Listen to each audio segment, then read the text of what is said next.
Inside Edo Castle, the Shogun's swordmaster knelt before his lord, not to fight, but to report on a rival daimyo's secret disloyalty. This swordsman never needed to draw his blade, so how did he become the most feared man in the shogunate?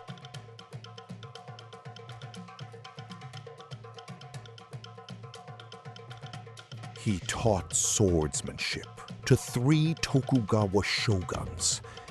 Yet his greatest skill was never fighting at all. What made this swordsman the most feared man in Edo Castle? In 1594, an aging swordsman named Yagyu Munenori stood before Tokugawa Ieyasu and disarmed him, bare-handed, without drawing a blade. The technique was called Mutodori, the no sword.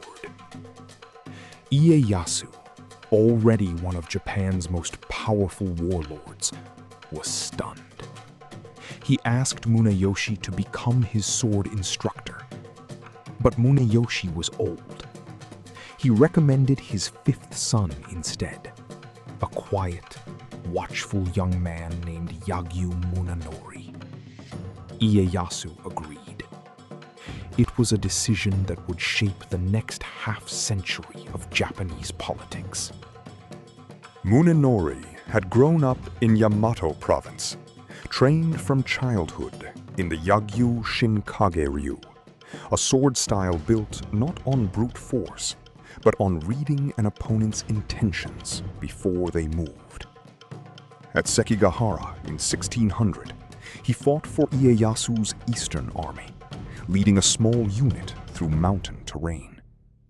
His performance was modest, but his discipline impressed his superiors. When Ieyasu became shogun in 1603, Munenori was summoned to Edo.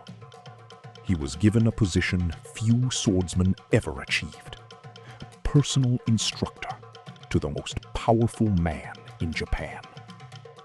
Under Hidetada, the second Tokugawa shogun, Munenori's position grew steadily. He was granted land in Yamato province in 1611, a modest domain, but a clear sign of trust. He was no longer just a teacher of technique. He attended private meetings, advised on sensitive matters, and earned a reputation for absolute discretion. The Edo shogunate was still young and surrounded by powerful lords who had only recently been wartime enemies. Hidetada needed people whose loyalty and judgment were beyond question. Munenori, calm and watchful by nature, had become exactly that. In 1623, Hidetada's son Iemitsu became the 3rd Tokugawa shogun. Munenori, now in his 50s, remained at the center of power, becoming sword instructor to a 3rd consecutive shogun, an honor no other teacher in Edo could claim. For Iemitsu, still establishing his authority, Munenori represented continuity. A man who had served his grandfather, his father, and now him, with the same quiet reliability. But Munenori's most consequential role was still to come. In 1632, Munenori received an extraordinary appointment. He was named Ometsuke, a senior inspector of the shogunate, responsible for watching Japan's daimyo for any sign of disloyalty. It was an unprecedented combination. By day, he taught the shogun swordsmanship in the quiet of the castle dojo. In secret, he oversaw a network of observers reporting on the words, movements, and alliances of the most powerful lords in the country. A suspicious fortification, An unguarded comment, a new alliance. All of it eventually reached Munenori's desk. The shogunate's peace was still fragile. Many Western daimyo had fought against the Tokugawa at Sekigahara or Osaka, and their loyalty could not simply be assumed. It had to be verified, continuously and quietly.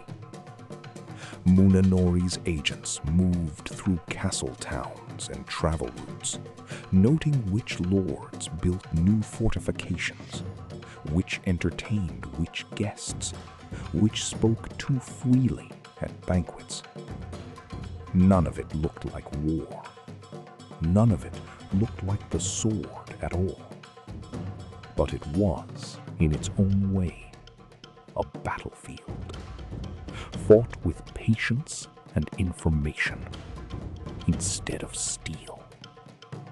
Around the same time, Munenori completed a manuscript unlike any other in Japanese history, the Heiho Kadensho, the life-giving sword. On its surface, it was a swordsmanship text, passing down generations of Yagyu Shinkage-ryu technique. But its deeper argument concerned something else. How a skilled hand, whether holding a sword or governing a domain, could choose to take life or to preserve it. For Munenori, the highest mastery of the sword was never needing to draw it at all. He presented the work directly to Shogun Iemitsu. In 1637, a massive rebellion erupted in Shimabara. Tens of thousands of peasants and former samurai, many of them Christian, rose up against the shogunate. For Munenori's network, it was a moment of reckoning. For years, reports had quietly tracked Christian communities and disaffected ronin across Western Japan. Some had warned of unrest brewing.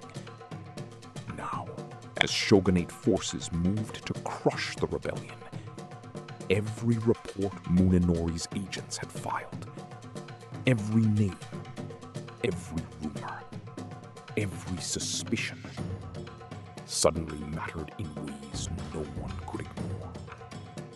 At Edo Castle, Munenori was called before Iemitsu as the rebellion at Hara Castle dragged into its third month. Some advisors urged immediate, overwhelming force, annihilation, regardless of cost.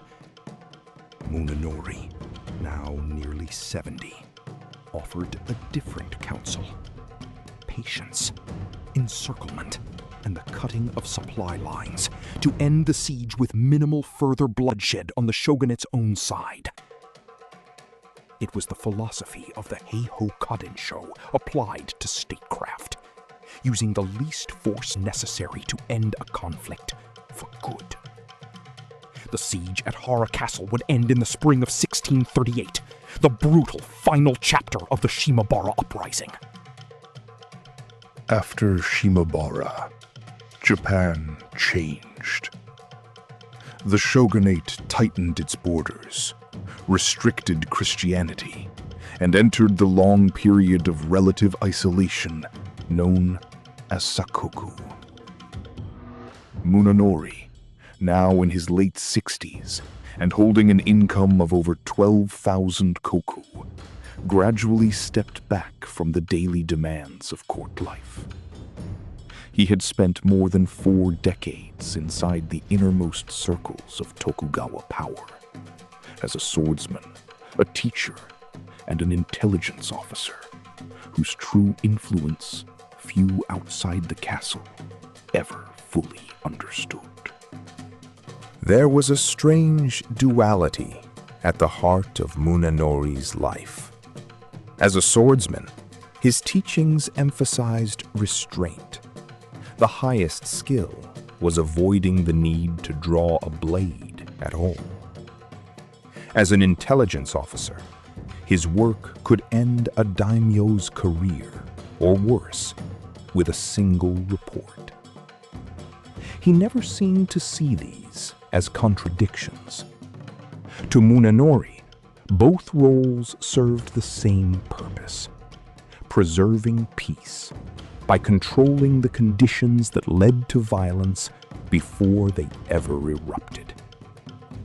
Whether that justified the methods was a question he never directly addressed, in his writings or in his life. Yagyu Munenori died in 1646 at the age of 75.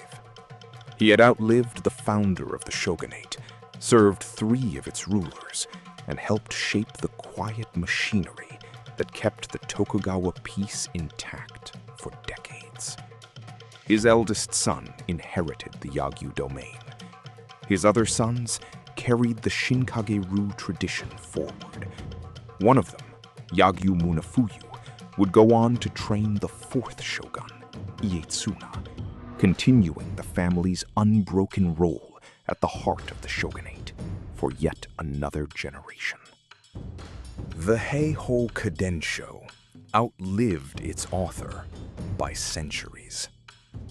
Long after the Age of the Sword had ended, the text continued to be read, not just by martial artists, but by leaders and strategists studying its central idea: that true mastery lies in judgment, restraint, and the ability to resolve conflict without resorting to force.